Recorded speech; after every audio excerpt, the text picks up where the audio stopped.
Happy Friday! You know what that means. Stock Spotlight, brought to you by FinMeUp. Today we're looking at Woolies, who acquired Absolute Pets. I wonder how this mashup would look.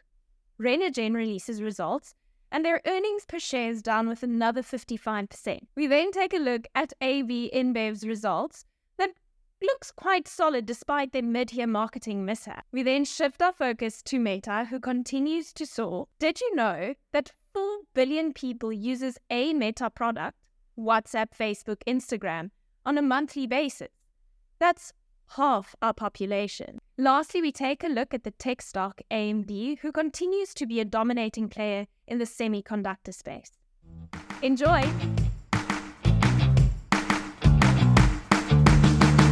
Thank you, Ingrid, and welcome everyone. At least we started this week with a World Cup in our pockets. So let's get right into it. First one, Woolworths. So Woolworths intends to acquire 93.45%, so basically almost the entire company, in privately owned pet retailer called Absolute Pets. Absolute Pets was established in 2005 and has become South Africa's leading specialist pet care retailer with over 150 stores nationwide. The existing Absolute Pets management team will continue to lead and operate the business. So obviously pets is a massive business. Globally, more and more people are adopting pets and really caring for their pets as if it is their own. Our dog is literally like a child. She's living the best life. So there is obviously a great market for pets. Even ourselves, FinMeUp, we launched our own pet insurance called FinMeUp because we know there's a market, people care about their pets. And what makes this interesting, Woolworths already has a massive distribution. They are nationwide. We all know Woolworths. Now they're getting into the pet space. We've already seen, if you've been to Woolworths, there's pet products and, pet snacks and bolt-on or whatever. So it's going to be quite interesting to see what they do with Absolute Pets. What do you make of this move, Paul? Very interesting. Once again, my Twitter went absolutely nuts this week. People saying it's a bad acquisition. They're going to lose focus because they just got rid of the David Jones acquisition, which was terrible basically for them for years now. And now they're going again into something that's a little bit random, like pets. But in my opinion, I think it's not a bad acquisition. Firstly, it's a smaller acquisition, so if things does go south, it's not the end of the world. I don't think it will, but if it does, it's not the end of the world. And secondly, like you said, people love their pets. It's like their kids, especially older people. Once your kids are now out of school and done with university, out of the house, then the pets are really like family to them, and they are willing to spend a lot of money on pets, like you yourself would know.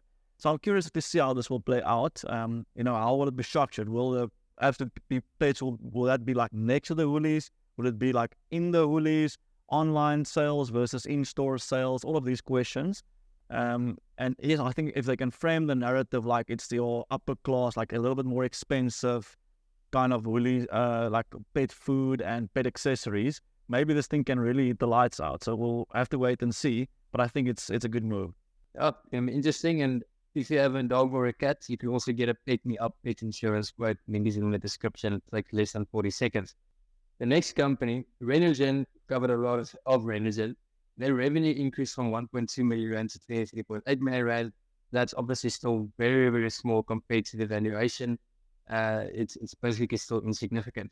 The headline loss per share worsened by 55% to 29.9 cents. They have the approval of the senior debt funding by the DFC of $500 million and an additional $250 million approval from Standard Bank SA. So they've got plenty of debt funding to get them to the phase 2. But still a lot of water that needs to go under the bridge. Then the LNG offtake agreement with time-linked cargo. More offtake, that means sales they can actually produce and sell.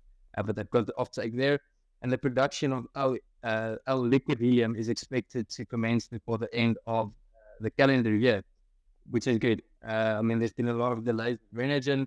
For more on Renergen, we interviewed their CEO, answered all the questions, all the concerns that you, our community, and the public had. That link is also in the description to that video. Paul, what do you make of their results?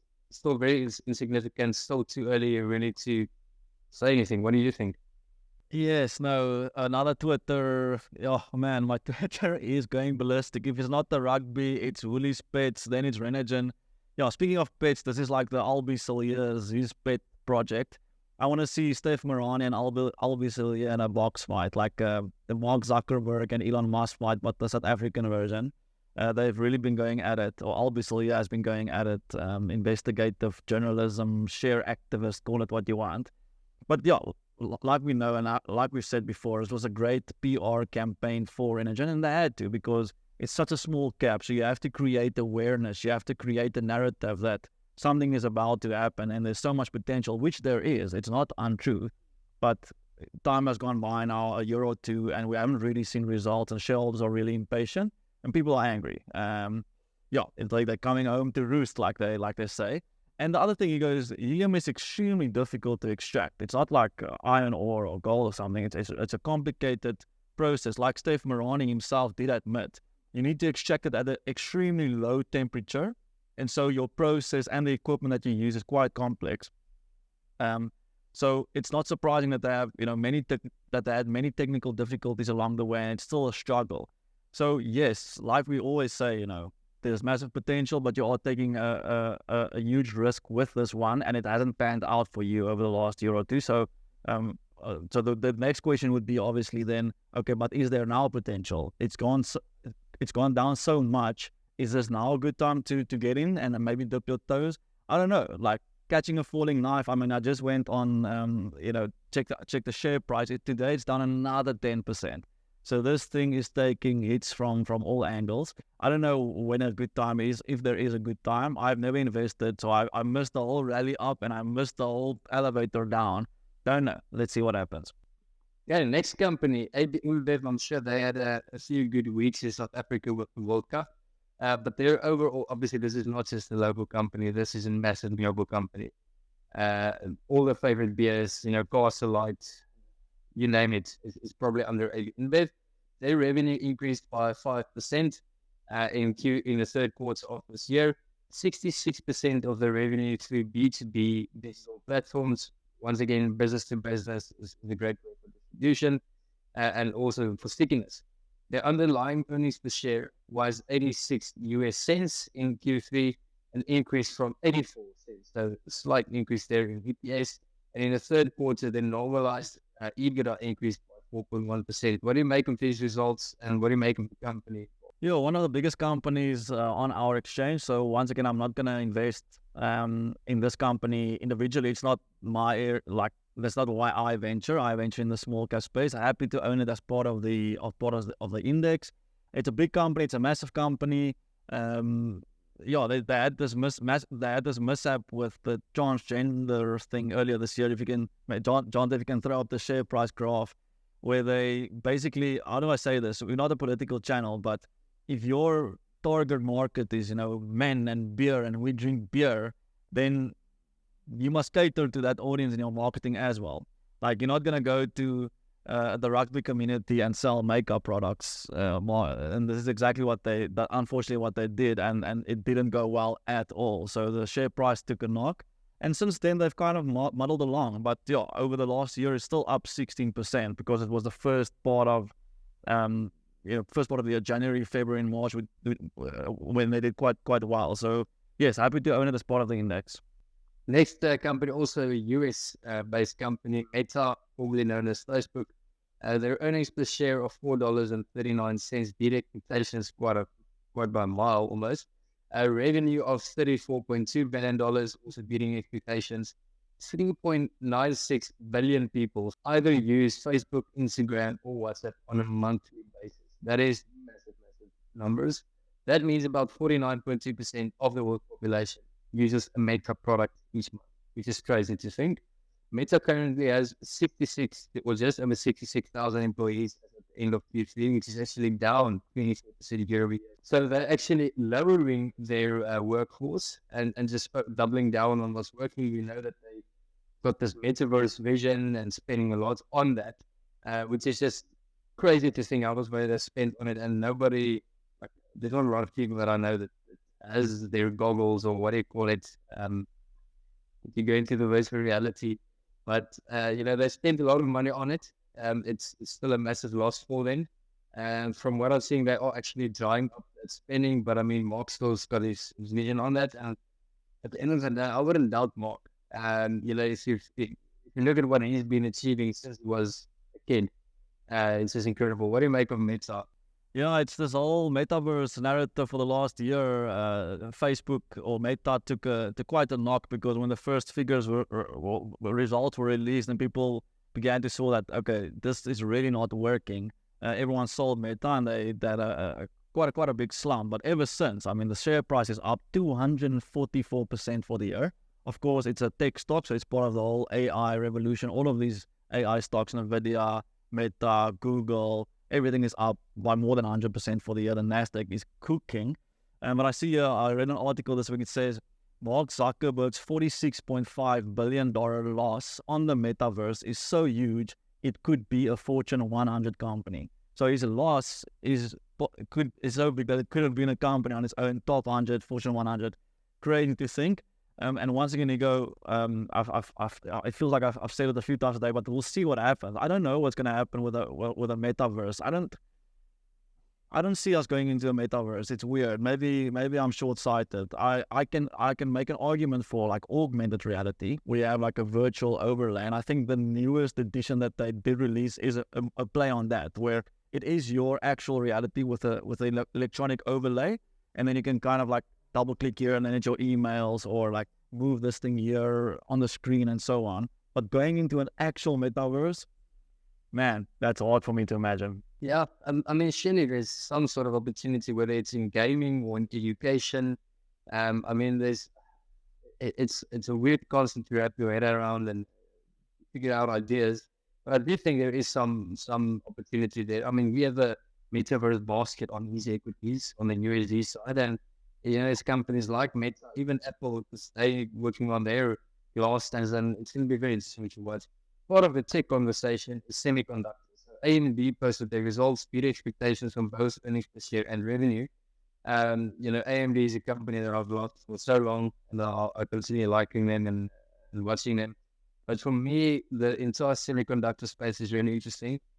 If there's a company that I'm really wary of, and it's actually the company that I've seen my greatest return ever, and that is Nvidia. Bought back in 2014 when it was around $8 split adjusted.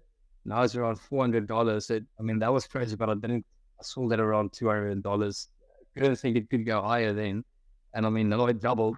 But if there's one company that I'm really watching with weird eyes and can't see how the next 3 years is going to surprise positively, is Nvidia. What do you make of this entire semiconductor space? Because we've seen semiconductors run hard, but I mean, Nvidia has just gone ballistic, and there's obviously various touching points on this. What do you make of it? Yes, exactly like you said. So once again, the AI revolution, if we are going to run and integrate artificial intelligence and even things like cryptocurrency in our systems, we need some firepower, and that's where semiconductors comes into play. And Nvidia and AMD is two of the biggest players in that game. Of course, Nvidia, like you said, went ballistic. AMD, like they're up 84% for the year, which sounds amazing, but compared to Nvidia, that's like they say in Afrikaans, ligte vrugte. That's nothing. Nvidia totally shot the lights out.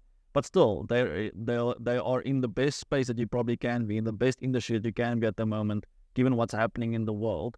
So yes, now the question is, of course, is that priced in? Like people are already paying almost way too much money for these stocks.